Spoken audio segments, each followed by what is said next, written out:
started in 2015, and we started with tap and go in the buses. There was significant improvement in passengers paying how much they're actually supposed to pay. So if it's a commute is from Chimirongo to town, and the fare that has been set is 250, then passengers were paying the right amount of money. And I think we also remember a time where it would rain and conveyor and the driver would move the price up, which would cause price fluctuation. And if you've budgeted a price outside that, then you can't move, or you have other challenges trying to find more money. For the bus companies, they were being able to recover revenues that they were losing because of lack of transparency. So a lot of money was being taken by cash being handled in human beings' hands, which brings a lot of fraud. So we've seen some increases in some routes that go up to 40%. Many others 20-25% that was being lost. It's also created a digital footprint for our clients, because their money now goes through the bank directly, and then they pay for different services. So for them to get facilities with financial institutions to buy more buses also became much easier. We've actually worked with one of our clients and a financial institution and signed a tri-party agreement that allows them to get new buses, and payment is done through our platform to the bank. And this is a service that is now available to all the clients that we serve, both in Kigali, upcountry, and even on the motorcycle business that we just recently launched this year. But one other thing also is that it also helped a lot with data. When it comes to regulating public transport, when it comes to setting prices, when it comes to designing what the future of public transport will look like, you need a lot of data, and it needs to be accurate. And we've also worked a lot with government in providing them with that data. So across benefits from government to bus companies to commuters, we have seen a lot of progress from the tap and go solution. We have Wi-Fi on board the bus, and then people commute while connecting, and that's because when you peak hour, morning and evening, you take about 45 minutes in the bus when you're moving from one area to another. And so you connect to tap and go Wi-Fi, and another partner of ours that we started the project with.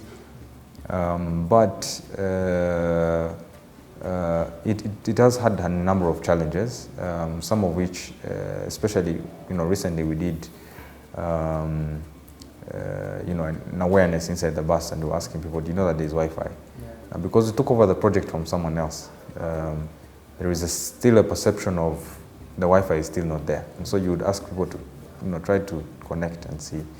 And then people are becoming more and more aware that there's actually Wi-Fi, can connect, and we're going to keep doing this. The logic is that, one, we're getting people more connected. People can have access to opportunities. You can search jobs. You can do research. You can while you're in the bus, you can use the time to work on something productive, and you can connect with friends and family, which is the beauty of technology. And so that is the whole thought when the government decided to have Wi-Fi in the bus, and then they have approached, of course, partners who share the same vision. And that is why we provide the service. The CCTV is an addition to the services that we provide, majorly because it helps with a lot of things. One is double checking that people are paying for their revenue, the right amount at the right time. It's also checking on entrance of people, and if you've lost something, then we should also guarantee that it's going to be protected for a passenger inside the bus. But also the driver and any other staff of the bus companies are supposed to conduct themselves in a certain way, and so we also ensure that that is done. We take security very seriously. We know that the information that we hold and the transactions that we do, especially because they are monetary, is very sensitive and needs to be protected. And so we invest a lot in security systems, and we also take it very seriously. I would also want to explain another service that we started providing late last year, which is extending tap and go up country. And so you can come from Huye, get on the bus, get to Nyabugogo, enter one of the 3 bus companies, RFTC, Royal Express or KBS, and get to, let's say, point X in Kabeza, and the bus will stop you at the main road and you will find a motorcycle waiting for you, and you pay through one mode of transport, and you can even do the booking for all of them at the same time. And that is our thought when we launched Tap and Go Ride. So we have invested 3 billion in Tap and Go Ride. A good amount of that has gone into the hardware, what is called Muvazi, the meter, that Tap and Go Ride meter. A good amount is also going into the other incentives that we are putting in place for the motorists. And then, of course, the technology, which we're a technology company, and so we've invested a lot in very good technology. We have launched it on 5,500 motorcycles. We are going to have it on 10,000 more by the end of this month. Sorry, 10,000, so that 5,000 more. So 10,000 by the end of this month. And we want to have these motorcycles scattered across the different parts of the country, and have people have the tap and go experience. So when I'm thinking about moving from one place to another, I need to be able to think about tap and go.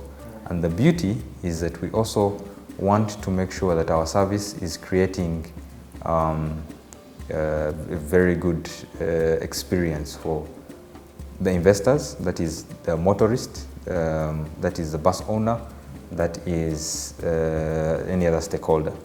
But we also want the commuter to enjoy the experience.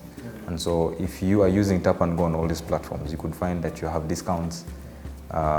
You could also find that there is more other services that we're adding for the motorcycle owners. Someone needs to be able to use the meter the way they're supposed to. The more transactions they have on the meter, which is usually the trips that they used to make, the more chances there are to getting a mortgage. And so we do some kind of credit scoring and see who deserves the credit and then who does not. And then clearly communicate how those who have not yet got the credit score can actually achieve it. And so we are a business that believes in benefiting after the service that we are providing has beneficiaries that is not us. And that is the only way we can grow sustainably. And so benefits like this are things that we believe we should focus on and put forward, so that motorists can also see the value in what we're bringing. We can, after 5 years, say that we have changed the lives of 7,000, 15,000 motorcycle. They have their own homes. In 7 years or 10 years, they will own them 100%. And we believe in this kind of transformation, and we believe that we'll achieve it. And of course, we're also getting them a lot more services like discounts with gas stations and the likes. So we can see the energy of the motorcycle, and it has also given us energy to keep investing in this business and grow the Tap and Go services. The Generation 2 is another exciting project. It has delayed to be implemented, majorly because we were set back by the pandemic that set back everyone.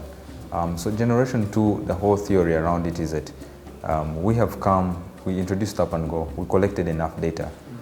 We have seen what needs to be done. The data can show us the patterns of the way people commute, where people should focus more, how many buses you should have on these different routes and the likes. And so Generation 2 is picking onto all this data and implementing it into the new public transport. So we're looking at public transport that is efficient. We're looking at public transport that is scheduled. So you should be able to see how far is the next bus, and how far is it, how many slots does it have on, and can I pay with my mobile phone, can I pay with my Tap and Go cards. All those are going to be additions into Generation 2. And that is why we have already launched our paying with our app in the app country. So it is pretty much going to be the same, but a lot more data and a lot more citizen-centered commuting. And so we are thinking of launching it at the end of this year. So it's equally exciting, and we will be definitely announcing it very soon. And so our partners, which is City of Kigali and regulator RURA, are working hand in hand with all stakeholders to ensure that on their side, that things like this can become a reality. And so we are on the side of the technology, and we work with the bus companies, and then from the government side, they work with all stakeholders to make it happen. And so we believe that what we do is going to be a very strong need across many cities on the continent. And that means that we are gearing up for expansion to as many cities as possible and make public transport efficient, reduce pollution, reduce congestion and traffic, and create a culture of people enjoying commuting on public transport and driving their cars on the weekend, which saves the environment and also saves people's time. So we see ourselves in 5 years, 10 years, playing a key role in public transport across the continent. We already launched in Cameroon in 2017. It's been good with the bus company there. This year we were supposed to have launched in Kenya already. We have a partnership with one of the big bus company, Kenya Bus Service Management, and we believe we're going to still launch it this year. There was also a tender that was recently issued to shortlist a number of companies that will provide the service to all the buses in Nairobi, and so we are among those companies, and we believe we have what it takes to be able to compete, because it will also help us to tighten up our services, to provide more solutions, and to also compete in very competitive markets that will gear us up for other bigger markets across the world. I think we're very, very blessed to have a country like Rwanda, and it is only after you go outside that you actually see the way that Rwanda has set itself up to promote young people, to promote young businesses to grow. And people should not wait to go outside to see it. They should just believe from people who have seen it and get started. So the time is now, and you just get started. If you wait until you figured out everything, you're almost too late. So start. Challenges will always be there, whether you start now or you start next year. So stop fearing the problems, get over your fear and get started. And then the second challenge is to dare people to think big. I think our president has continuously said that. Dare to think big. If you're going to start something, ask yourself, where do I want it to go? If I was not having the limits that I'm giving myself, how far would I go? And that's I think it gives you a lot